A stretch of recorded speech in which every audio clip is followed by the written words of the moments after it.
really got to think if you're out there flying with food. So if you bring food on the plane, obviously, and you get sick eating that food, is that on the airlines? No, that's absolutely on you. And that's why I think, though, during these times, and especially, guys, we know a lot of people that have even left today or the day before, right? This is going to be a really heavily traveled weekend, right? This whole time, Thanksgiving, it's heavily traveled, and also, all kinds of people are out there. So please, we got to ask people, drink wisely. Same thing, smoking marijuana, whatever it may be. You know what I mean? This is a time to rest and give thanks. We don't want to have, like we usually have, is a number of DWIs after the holiday, a number of driving while high or somehow other in an altered state. All of these things are going to come down after this Thanksgiving, and we want to make sure our community's safe. Enough bad things happen out there. We got to really try this Thanksgiving to make it a safe one with all these people on the road.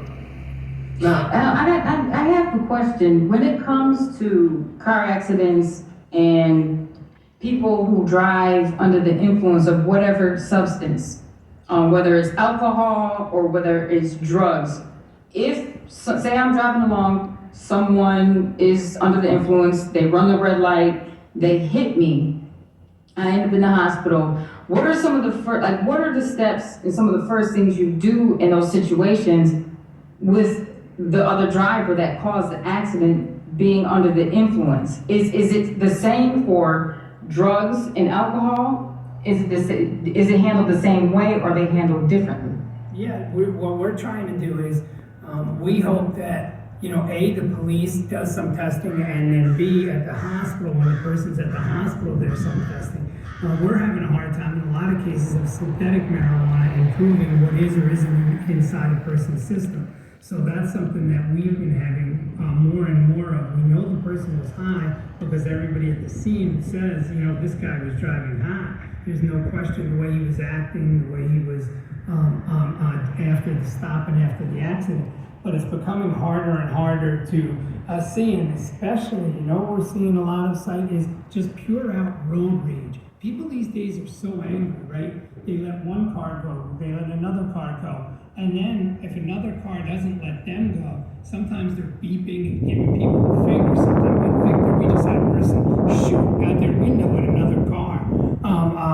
So people, during these holiday seasons when you're supposed to be filled with joy, right, and holiday, it seems like rage is kind of the word for the season. Well, I want to ask another question. Ray, talk about the difference between being under the influence. Now, what if you're in an accident, someone's out there, they've gotten an accident, and the cause of the accident was from another driver, but that driver had an unexpected medical emergency? Yeah, and it's interesting that you say that, because what we had to do is we had to prove there was this older woman, right? She was 87 years old, almost 88. And they were trying to claim that she shouldn't be liable. She hits this guy head on, going 40 miles an hour. And they were trying to claim she shouldn't be liable because she had a medical emergency. Well, we got her medical records for her whole life, and especially the last 10 years of her life. And it showed repeatedly in the medical records, the doctors telling her family members, you may want to take your mother's license. She shouldn't be out on the road.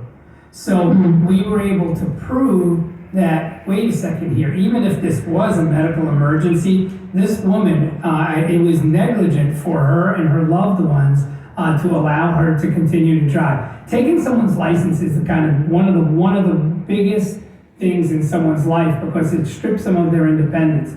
And I got that, right? I mean, my mom lives down in Florida. Everybody in the world down there, they want to drive until they can't drive no more, right? And what you see is that making that decision, however, can be a life or death for somebody else, and it also can be something where a family could lose everything because they decided to allow their mom or dad to continue to drive.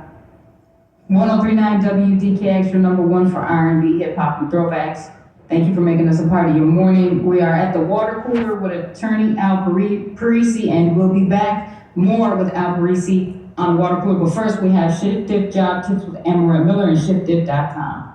This is Amaret Miller. of ShiftDiff.com, and you're listening to another segment of You're Hired. The most important time of an employee's entire tenure with you is at the very beginning. No one comes in on their first day knowing everything about your organization. First, they have to get set up. What are the processes? Passwords for new softwares or systems. Being new at work is a job in and of itself. Learning people and names. So do what you can to lend a hand and make them feel welcome. In a few short weeks, they will be comfortable and thriving. But for now, it's up to you and the team to make the onboarding process successful. This is Amaranth Miller of ShiftDiff.com.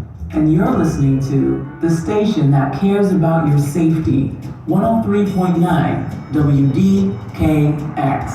WDKX West. For your Tuesday, looking forward to a pretty decent day. We'll see a mix of sun and clouds. No precipitation today. Mild, high temperatures, low 40s. Tonight, cloudy skies. A little chill, though, low near 30. Even better for Wednesday. Sunny skies, mild, high temperatures, mid 40s. And for Thanksgiving Day, temperatures in the upper 40s. Follow me on Facebook and Instagram for forecast updates. If you've been injured in a car accident, make it easy. Call Attorney Al Parisi, 888-8000. I'm meteorologist Richard McCullough on 103.9 WDKX. Have a good day.